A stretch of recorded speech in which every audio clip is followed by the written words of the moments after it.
Oh.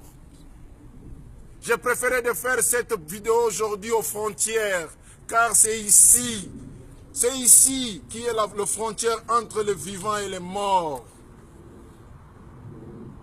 La tombe nous appelle chaque jour.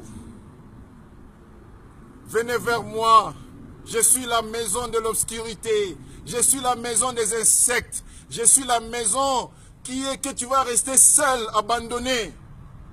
La maison dont aujourd'hui les mêmes politiciens, les hommes forts, les hommes riches, les religieux, quand ils sont couchés ici, ils ont été mangés par des insectes. Et ces insectes-là vont être mangés par d'autres insectes. Et ils vont rester que des os.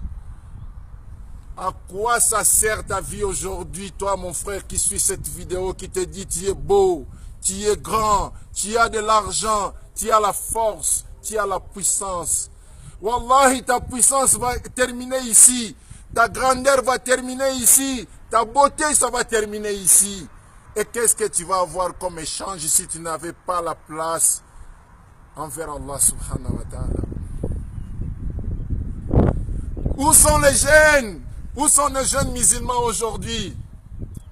Où est-ce qu'on a mis la dignité et la fraternité des jeunes musulmans aujourd'hui? Quand on nous parle que on doit laisser la musique, et beaucoup de jeunes musulmans, des non-musulmans vont dire la musique, c'est la viande, l'esprit de la vie. Regardez aujourd'hui dans le monde, regardez dans les hôpitaux, combien de musulmans vous allez trouver avant sa mort de réciter la kalima shahada, de dire La ilaha illallah Muhammadur Rasulullah. Combien? Il y a des gens qui sont nés jusqu'à sa mort, il n'a jamais croisé quelqu'un qui récite la kalima shahada avant sa mort. Savez-vous qu'est-ce qui nous empêche à faire cette kalima shahada avant la mort? C'est la musique. Le prophète Muhammad sallallahu alayhi wa sallam nous a dit la musique fait agrandir l'hypocrisie dans le corps comme l'eau fait grandir les arbres. Raison pour laquelle aujourd'hui les jeunes musulmans et les non-musulmans ne peuvent même pas réciter la kalima shahada avant leur mort. Allahu Akbar. On est en train de chercher la paix, on cherche la vie, on cherche la miséricorde, on cherche ça dans quoi? Dans le haram. On est en train de chercher la paix dans le haram, dans les zina, dans le vol, dans le bois de nuit, dans tout cela on cherche l'amour d'Allah et la paix. Mais on ne va pas les trouver là-bas, ça ne se trouve pas là-bas, toute la paix qu'on cherche, la paix du cœur. Va demander les politiciens qu'ils ont pris de l'argent de l'État, qu'ils ont volé, qu'ils ont acheté des immeubles. Wallah, ils n'ont jamais trouvé la paix dans tout ce qu'ils ont acheté, dans toutes les limousines qu'ils ont achetées. Va regarder les hommes riches qui ont gagné de l'argent dans les chemins haram. Tu vas leur demander, ils ont la paix, ils n'ont pas la paix, wallahi. Pour avoir la paix, ils doivent boire, ils doivent courtiser des femmes, ils doivent faire ceci, cela pour avoir la paix. Et aujourd'hui, je vous invite, mes très chers frères et sœurs dans l'islam, je vous invite la paix. La paix, vous allez le trouver. Venez vers Allah subhanahu wa ta'ala, c'est là où seulement vous allez trouver la paix. La paix du cœur, ça se trouve seulement que dans l'adoration d'Allah, dans la prosternation d'Allah, dans écouter le bayan, dans écouter les prédications, de faire beaucoup de zikri. Tout ce qui est fait pour Allah, suivez ça, wallahi, vous aurez la paix. Aujourd'hui, on va voir les jeunes filles qui s'habillent n'importe comment, alors que ta maman, on l'a trouvé pas. Le jour ton papa a trouvé ta maman, il l'a pas trouvé avec une mini-jupe. Il l'a trouvé avec une pagne. Mais aujourd'hui, tu vas trouver, les jeunes aujourd'hui, ils sont là.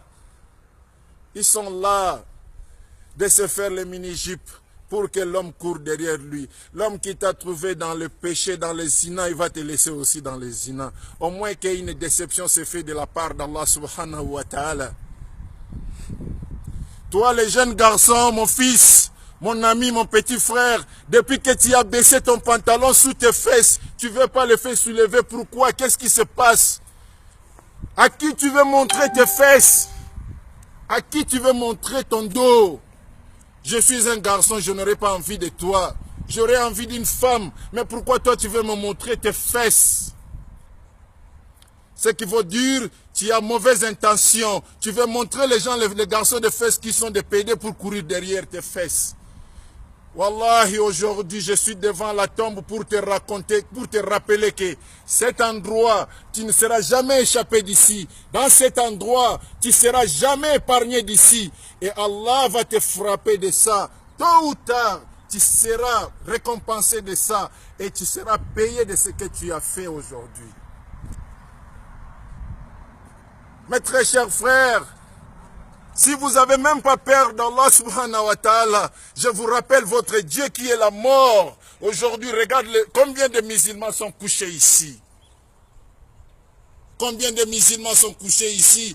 Le cimetière appartient aux musulmans et non-musulmans. Regardez de l'autre côté, vous allez voir combien de non-musulmans sont couchés. Des centaines, des hectares de musulmans, de non-musulmans couchés. Et tous ces gens-là, ils étaient dans les cités. Ils avaient des maisons, ils avaient des foyers, ils avaient tout. Mais ils ont tout laissé, ils sont là. Wallahi, je vais vous dire à 18 h quand tu viens dans le cimetière, tu ne peux pas